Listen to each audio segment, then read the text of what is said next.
Hey, good evening, everyone. This is Kirk here again at Option Alpha, members only video, of course. Actually, doing this one in between a couple coaching sessions here tonight, so wanted to get this out. I figured it was just pretty much a good time to do a night video. I usually do some morning videos with trading alerts, but I want to do kind of a night video after the market close. Another higher day for stocks. So I think the Dow and the S&P, most of those are heading upwards of 8-9% over the last couple trading sessions, which is pretty impressive. Really impressive for where we've been, no doubt about it. I don't think that many of us saw exactly how quickly we could move right up to resistance, but that's what we did. We backed off a little bit from that today, heading into the close. A little bit of a sell-off right there at the tail end. So on the charts, we've got some interesting things, and I'll point those out later.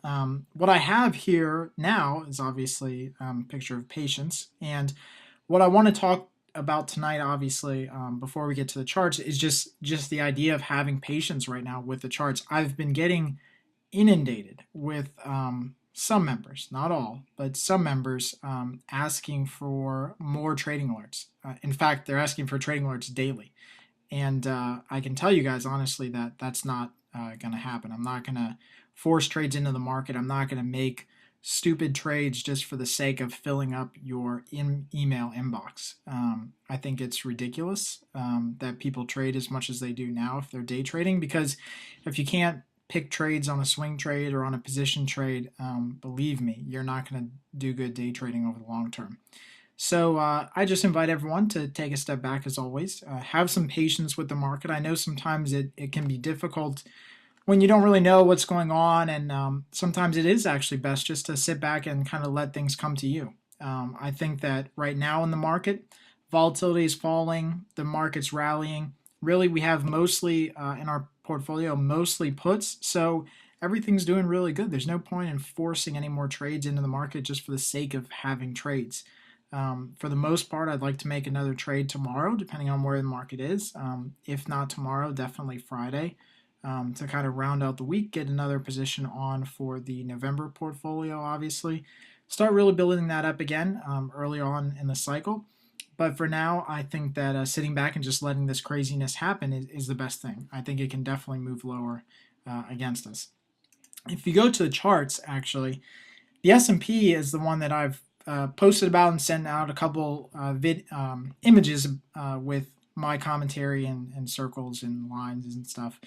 I think on the S&P we did exactly what I thought we would do, just happened quicker. I didn't think we were going to rally as quickly as we did up to 1225 on the S&P, but we did, and we hit that same resistance area that we've hit 2 or 3 times before in the past over the last 2 months. So I think that today is pretty telltale sign of what could happen over the next week. You can see that the last time we came up into this region, we had some shooting star type patterns with these long tails on the upper end. And so I think that we could definitely see some of that occur. That occurred today, obviously, where the market sold off in the end of the close. So we could see a couple more days where we start to turn down. Do not be shocked, honestly. And I've told a couple of people on this on coaching calls and everything else this week.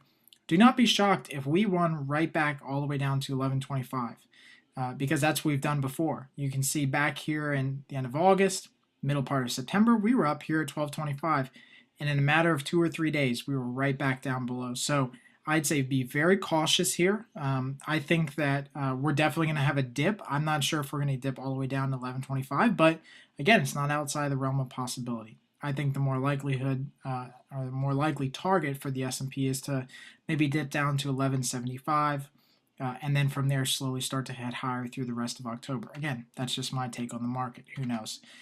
For the VIX moved right down to where I thought it would.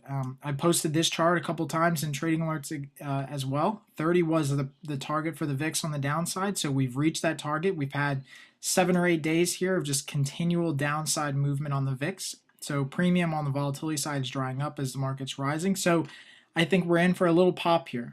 Whether that's today or tomorrow, who knows? But I definitely think we're in for a pop. Just rummaging through the portfolio, I'll start with the S&P, the SPY. We have 131 calls on the S&P right now. I still think those are fine. I think the market's way overbought right now. Still have a lot more room between us and the market and a lot of time, so a lot of things could happen. On the November side, we have some 90 puts. Clearly, those are going to do quite well. IWM, we have some 50 puts again, clearly quite well. OIH, we actually rolled out to the 85s for November. Again, that's fine. The IWM 95s for October would have obviously been profitable in hindsight, but at the time, I think that was the best decision. These are mostly already expired anyway, so if you have a good profit in them, you can likely just exit out of those if you like. And then on the on the RUT, I'm sorry, we have a 500 credit spread. So again, things are looking really good. The market's rallying, not hurting us, obviously, helping us all the way. So as far as I'm concerned, it can keep slowly marching higher. And that's why I said in the beginning of this video, I think patience is a virtue right now. I think that those who are just waiting to pick their entries, not over trading, not forcing trades in the market, are going to do much better in the long run here. So as always, I hope you guys enjoy these videos, and please leave me comments, questions, as always, right below. Happy trading.